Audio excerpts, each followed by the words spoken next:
Assalamualaikum warahmatullahi wabarakatuh.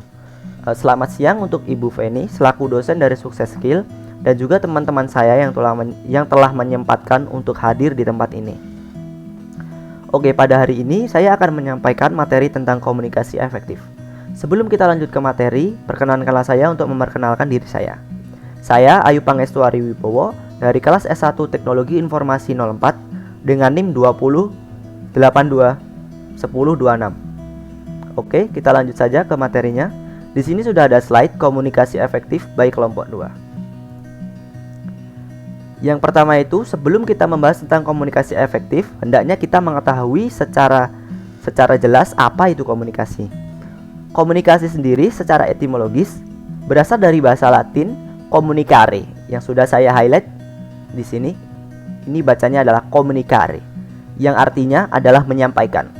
Jadi, menurut asal kata tersebut, arti komunikasi ini adalah proses penyampaian makna dari satu entitas atau kelompok ke kelompok lainnya menggunakan penggunaan tanda, simbol, atau aturan semiotika yang dipahami oleh mereka bersama. Jadi, kita ambil contoh pada zaman dahulu, orang purba itu menggunakan bahasa isyarat ya untuk berkomunikasi seperti kemari atau jangan kemari atau menjauh. Itu hanya sebagian contoh kecil ya. Lalu, seiring perkembangannya zaman, lalu ditemukanlah bahasa. Jadi bahasa ini dipahami oleh suatu kelompok tersebut. Nah, lalu mereka berkomunikasi atau menjalin interaksi dengan satu sama lain menggunakan bahasa yang mereka ketahui bersama itu. Lalu selanjutnya ada fungsi dari komunikasi itu sendiri. Di sini saya sudah tulis ada 4 fungsi dari komunikasi. Yang pertama itu ada mendidik, yang kedua mempengaruhi, yang ketiga menyampaikan, dan yang keempat itu menghibur. Oke, untuk yang mendidik, kita ambil contoh pada suatu hari ada seorang ayah bersama dengan anaknya. Nah, si anak ini dia melakukan suatu kesalahan yang dia melakukan suatu kesalahan. Lalu si ayah ini ingin bilang ke anaknya bahwa, "Nak, hal itu salah." Nah, si ayah ini akan berkomunikasi dengan anaknya melalui sebuah bahasa yang mereka berdua pahami bersama. Jadi misal, "Nak, hal itu salah, Nak. Kamu benarnya seperti ini, seperti ini, seperti ini." Lalu si anak itu akan merespon, oke ya, tidak akan saya ulangi lagi. Nah, kedua interaksi dari dua individu inilah yang dinamakan komunikasi. Dan hal ini menunjukkan bahwa fungsi komunikasi itu sebagai hal untuk mendidik. Dan yang kedua itu ada mempengaruhi.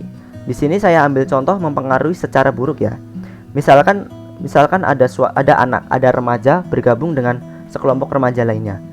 Nah, yang lain di sini ini pada ngerokok, pada nge-vape, dan pada melakukan aktivitas remaja yang salah lah seperti itu. Lalu mereka ini, sekelompok ini berkomunikasi dengan anak yang baru datang tadi. Misal, ini tuh enak loh, kamu harus coba ini. Kamu itu gak gaul loh kalau gak coba ini. Nah, itu mereka itu sekelompok ini terus mempengaruhi si anak baru ini. Nah, lama-kelamaan karena sering terjadinya interaksi antara anak ini dengan kelompok yang salah ini, maka dia akan terpengaruh. Nah, disinilah ditunjukkan bahwa fungsi komunikasi itu yang kedua adalah sebagai pemengaruh atau mempengaruhi seseorang. Yang ketiga ada menyampaikan. Jelas sekali ya kalau menyampaikan ini. Misal kita menyampaikan kepada guru kita, "Bu, ini jamnya sudah selesai, Bu. Hendaknya kita berberes dan pulang, Bu." Lalu si guru itu, "Oh, iya. Oke, baik, akan saya akhiri ya pelajaran kali ini." Nah, adanya interaksi ini menunjukkan bahwa ada fungsi komunikasi untuk menyampaikan suatu hal. Dan yang keempat ini ada menghibur. Menghibur ini sangat mudah sekali contohnya ya. Jika kita datang ke layatan teman kita yang misal Pak D-nya meninggal, lalu dia sedih ya. Lalu kita tuh berkomunikasi, merangkul seperti ini, lalu kita ngomong, "Dah, nggak apa-apa, yang sabar, kamu harus sabar dan tabah." Lalu si teman kita yang baru kehilangan tadi, dia itu seperti di hatinya itu seperti ada yang menenangkan gitu, ada yang menghibur. Nah, adanya interaksi ini menunjukkan bahwa fungsi komunikasi itu sendiri sebagai penghiburan atau menghibur ya. Lanjut, di sini ada tujuan komunikasi ya. Pertama, tujuan komunikasi ini ada mengubah sikap, pendapat, perilaku, dan sosial. Oke, untuk mengubah sikap ini, misalkan kita melihat orang yang sikapnya buruk ya. Misalkan anak yang nakal, dalam artian nakal ya. Itu kita bisa kayak, "Bu, kamu itu jangan gitu. itu tuh nakal, itu nggak boleh, nanti kamu bisa dapat hukuman dari kepala sekolah. Nah nanti itu lama kelamaan jika anak itu sadar, maka dia akan berubah ya, perlahan. Tapi manusia itu tidak bisa untuk berubah secara seketika gitu loh. Tapi jika kita terus komunikasi secara perlahan, terus konstan gitu, maka niscaya dia akan berubah sikapnya.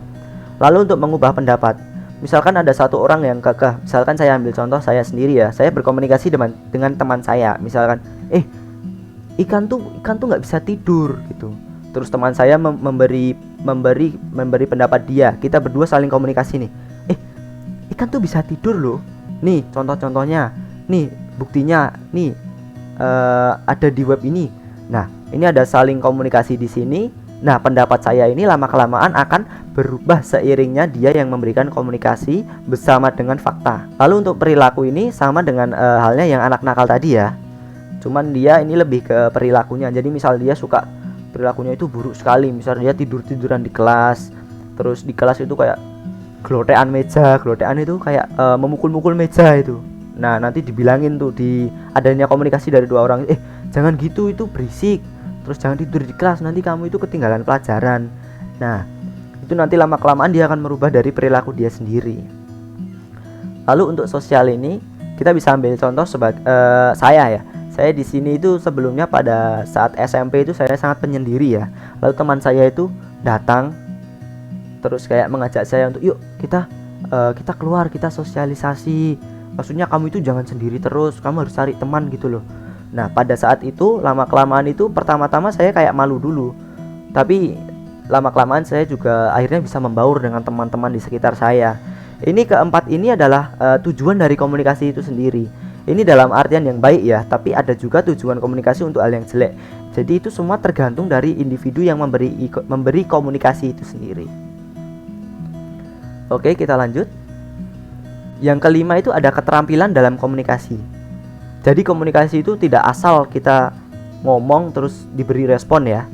Itu ada keterampilan dalam komunikasi itu sendiri. Ini di sini saya berikan 5 contoh ya.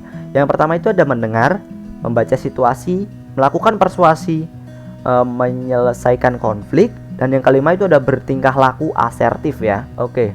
Yang pertama itu ada mendengarkan ya. Yang pertama itu ada mendengarkan. Jadi di sini itu kita dalam komunikasi itu kita harus terampil dalam mendengarkan. Maksudnya terampil itu kita tidak boleh jadi asal mendengarkan, itu tidak juga dapat menimbulkan salah paham ya. Misalkan kita mendengarkan tapi mata kita tuh kayak orang nggak mendengarkan, padahal kita tuh mendengarkan. Jadi mendengarkan itu kita harus terlihat sangat fokus untuk mendengarkan dan menghargai gitulah istilahnya. Lalu yang kedua itu ada membaca situasi.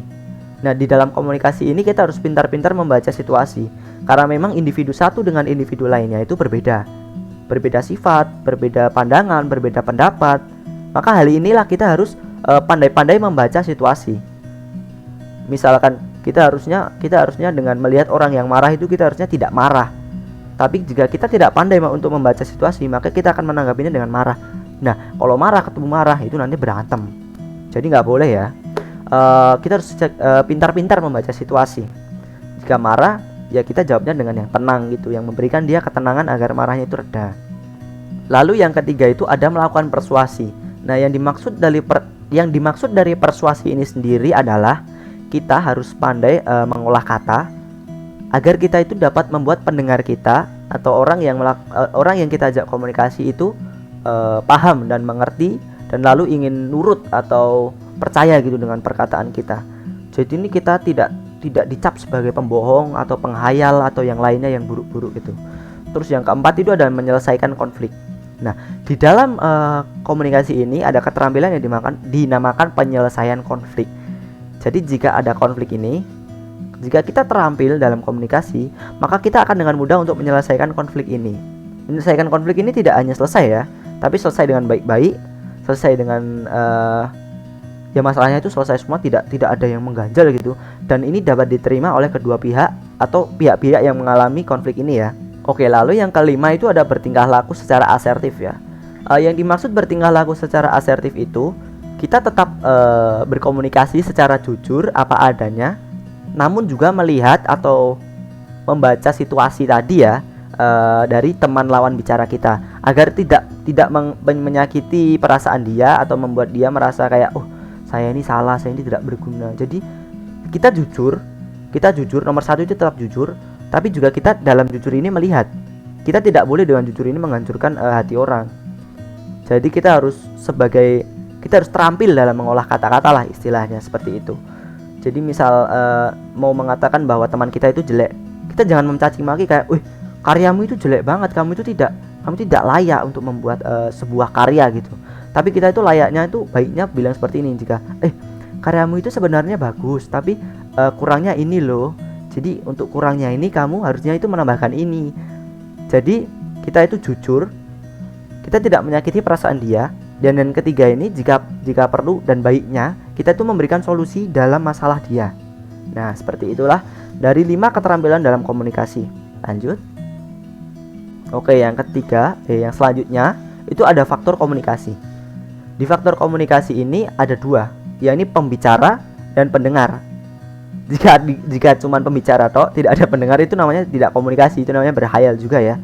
Dan jika kalau ada pendengar tidak ada pembicara, itu namanya juga menghayal. Jadi faktor komunikasi ini sangat berkaitan erat. Jika ada pembicara dan pendengar, maka terjadilah sebuah komunikasi.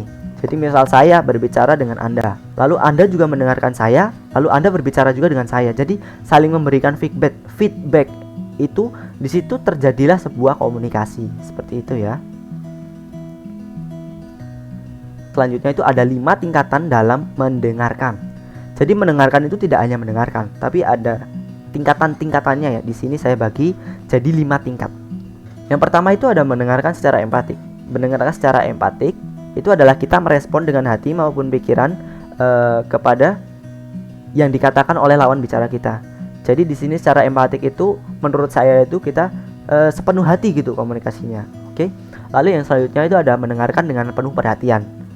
Penuh perhatian ini hampir sama dengan empatik, namun dia hanya penuh perhatian dan fokus gitu. Kalau empatik itu kan kita tadi dah full masuk ke dalam percakapan itu. Tapi kalau mendengarkan dengan penuh perhatian itu kita tidak menggunakan hati, tapi tidak sebanyak dalam mendengarkan secara empatik. Jadi kita itu memberi perhatian penuh, terus fokus kepada apa yang dikatakan oleh si pembicara itu. Jadi dia tetap mendengarkan, tapi cuman sedikit tidak menggunakan hati. Jadi kalau empatik itu kayak kita full, kalau penuh perhatian itu sedikit di bawah dari empatik itu. Terus yang ketiga itu ada mendengarkan secara selektif. Selektif sendiri itu artinya adalah memilih ya. Jadi kalau mendengarkan secara selektif itu adalah mendengarkan hanya pada bagian-bagian yang dia suka. Misalkan berbicara tentang perkembangan zaman ya, kan banyak tuh, misalnya ada gadget, terus ada perkembangan politik, ada perkembangan game. Nah itu kalau misal orangnya itu hanya suka gadget dan game, maka dia itu hanya mendengarkan dua poin ini saja, dan yang poin-poin lain itu dia sudah tidak mendengarkan gitu. Soalnya kalau orang Jawa itu udah prek-prekan gitu, udah wis sakarepmu gue mau bicara apa gitu.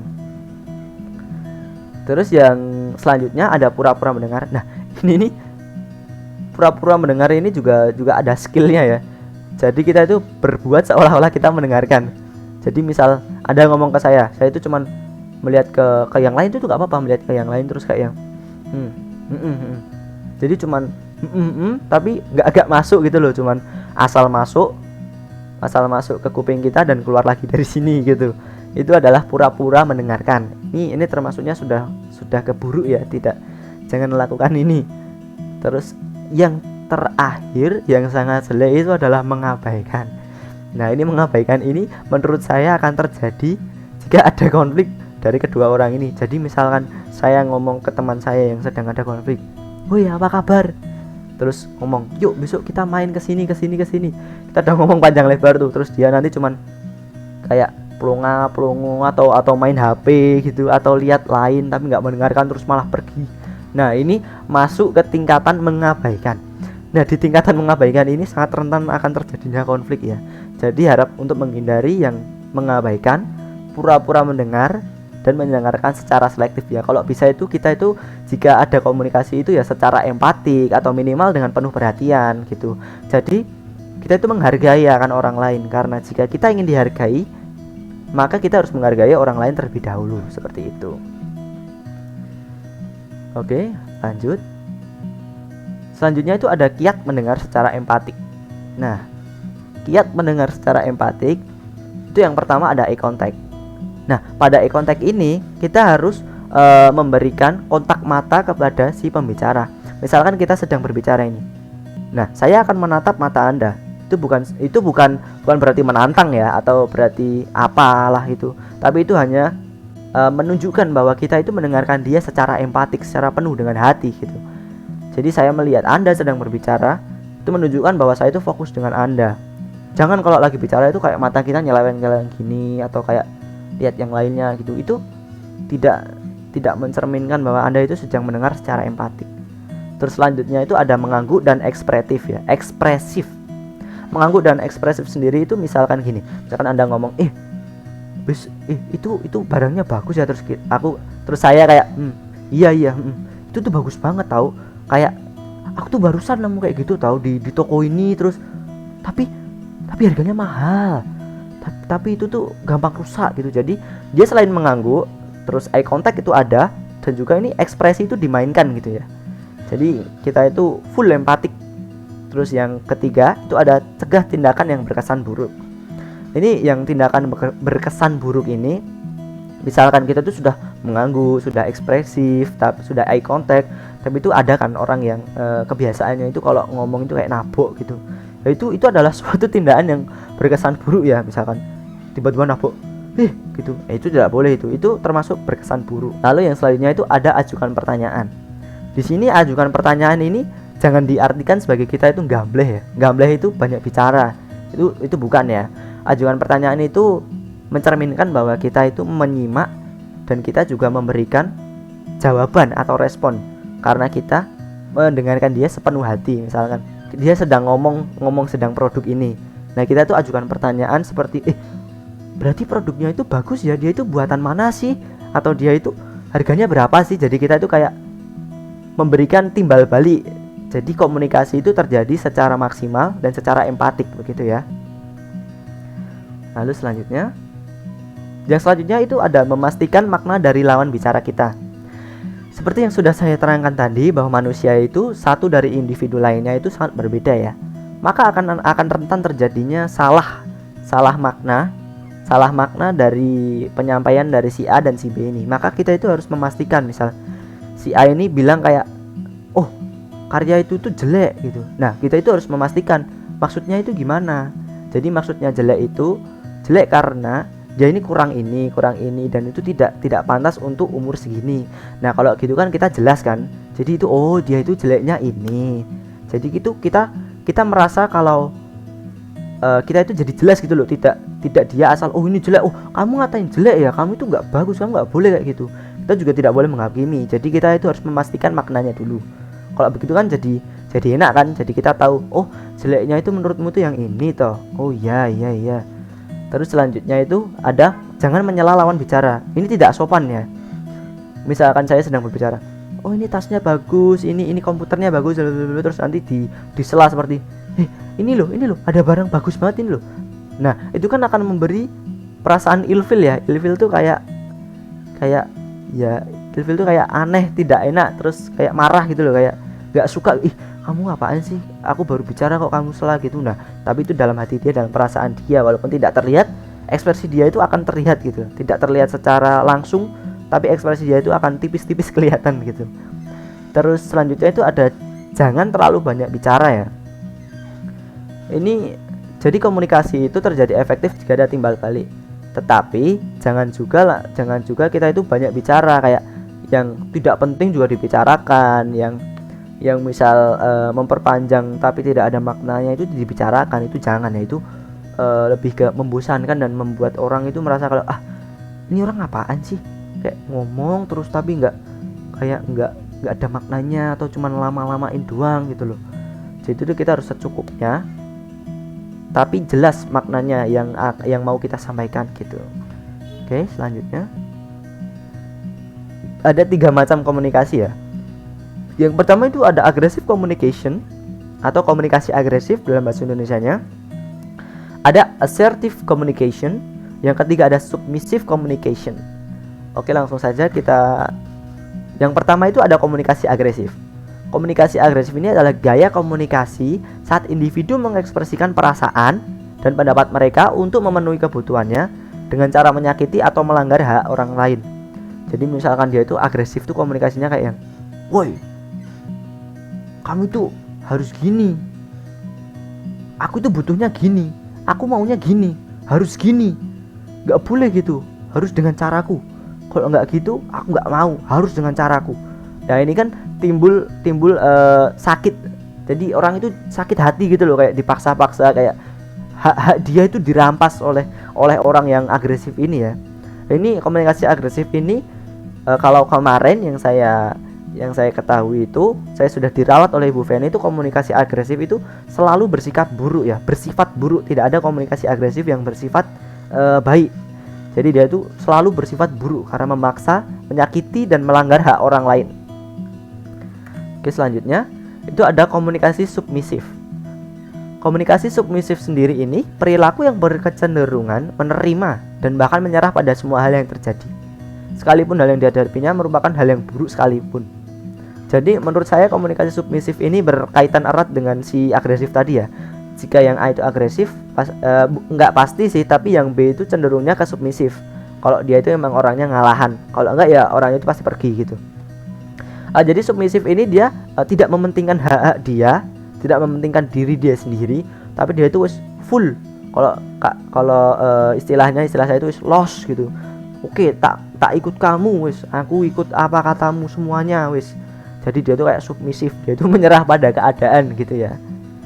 Oke, untuk selanjutnya ada assertive communication atau komunikasi asertif. Artinya kemampuan seseorang dalam mengekspresikan perasaan, ide, gagasan, keyakinan atau hak dia yang selanjutnya itu secara langsung, jujur atau dengan cara yang sesuai. Jadi asertif ini yaitu kemampuan seseorang jika misal diminta, aku punya ide ini nih, caranya tuh gini, terus aku punya gagasan ini, terus si orang yang punya kemampuan komunikasi asertif ini dia akan bilang misal, oh idemu bagus, tapi aku punya ide lain seperti ini, terus menurutku ide kamu itu kurang ini, terus dia itu jujur tapi caranya itu sesuai gitu loh. Jadi kayak ya nggak menyakiti hati dia, tapi tetap tidak mengesampingkan hak dia. Jadi kedua orang ini komunikasinya itu bisa plong gitu loh, hati ke hati. Jadi jika ditemukan sebuah kesepakatan, maka saya yakin itu dari kedua orang ini sudah mengalami deal. Jadi dia tidak ada beban di salah satu orang ini gitu loh. Jadi itulah fungsi dari komunikasi asertif. Lalu ada penghambat dari komunikasi asertif sendiri ya. Yang pertama itu ada perasaan tidak enak, yang kedua itu ada situasi yang tidak tepat, dan yang ketiga itu ada kepribadian diri.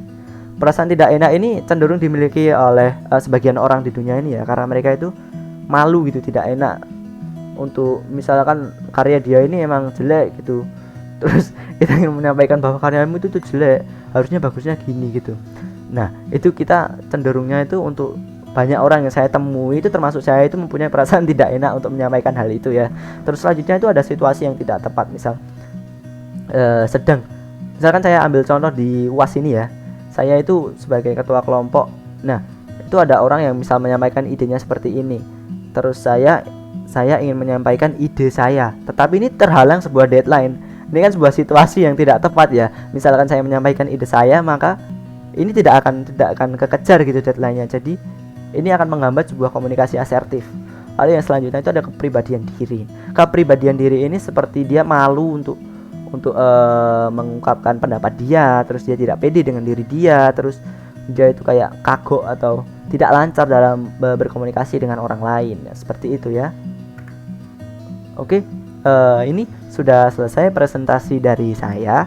Ini materinya itu dari kelompok 2, yakni kelompok asertif. Untuk anggotanya bisa dibaca di slide. Itu untuk saya sendiri yang nomor 4 itu Ayu Pangestuari Wibowo dengan NIM 20821026. Oke, terima kasih atas waktunya sampai saat ini telah mendengarkan saya. Terus jika ada salah kata atau salah pengucapan atau yang menyakiti hati dari teman-teman, saya ucapkan mohon maaf. Dan juga terima kasih sekali untuk Ibu Feni yang telah mengajar saya. Oke, akhir kata, wassalamualaikum warahmatullahi wabarakatuh.